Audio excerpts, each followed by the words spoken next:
అయ్యప్ప స్వామి పరమేశ్వరార్పణమస్తు స్వామి హర్యాప్యానందరాజాయ సర్వస్థలమాదిరాత్మహృతహృతగుల్కి సర్వస్యాప్యై సర్వశ్చంజై సర్వదేవదేనాప్నోతి సర్వం చేతు ఏకస్యానందభోగోస్తు ఏవ్యానందభోగోస్తు స్వామి.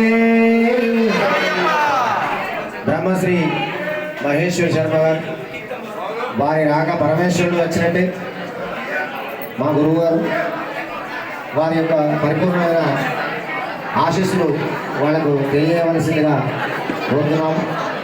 మీరు కూర్చోండి స్వామి, మీరు కూర్చోండి. రెండు చిన్నటి చక్కటి వారి నోటి నుండి ఏది వలికినా పరమేశ్వరుడు వలికినట్టే ఉంటుంది కాబట్టి చిన్న మాటలు చెప్పి వారు ఆశీర్వచనం చేస్తారని కోరుతున్నాం. స్వామి కూర్చోవాలి, అందరూ కూర్చోవాలి. స్వామి శ్రీరామ్ జయ రామ్ జయ జయ రామ్ శ్రీరామ్ జయ రామ్ జయ జయ రామ్ శ్రీరామ్ జయ రామ్ జయ జయ రామ్ శ్రీరామ్ జయ రామ్ జయ జయ రామ్ శ్రీరామ్ జయ రామ్ జయ జయ రామ్ శ్రీరామ్ జయ రామ్ జయ జయ రామ్ శ్రీరామ్ జయ రామ్ జయ జయ రామ్ శ్రీరామ్ జయ రామ్ జయ జయ రామ్ రాజా రామచంద్ర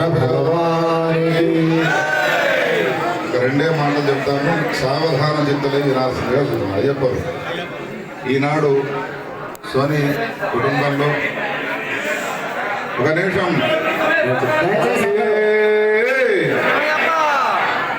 మాట్లాడకండి స్వామి, రెండే నిమిషాలు.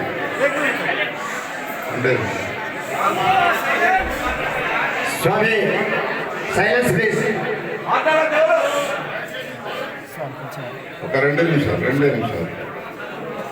పడి పూజ అయినది, పడి ముట్టించినారు అనగానే కలకలం బయలుదేరుతుంది.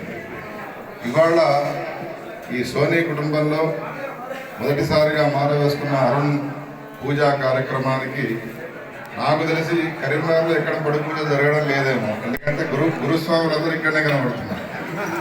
40 ఏళ్ళు 50 ఏళ్ళు వచ్చిన వాళ్ళంతా కూడా. అటువంటి ఈ పూజా కార్యక్రమాన్ని పురస్కరించుకొని 2 మాటలు చెప్తాను, మీరు సావధాన చిత్తులు వినాల్సిందిగా సూచన. మిగతా అన్ని పూజల కంటే అయ్యప్ప స్వామి పూజలో ఉన్న విశేషం ఏమిటి అంటే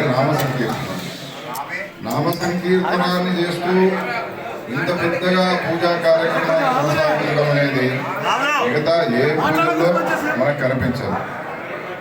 జై శ్రీరామ్, జై జై శ్రీరామ్, జై శ్రీరామ్, జై శ్రీరామ్. ఇది అన్నాకి మౌనంగా ఉండాలి. ఒకనాడు జనక మహారాజు నరకలోకానికి వెళ్ళినాడు. సామాన్యంగా నరకలోకానికి పాపాలు చేసినటువంటి వాళ్ళు వెళుతూ ఉంటారు.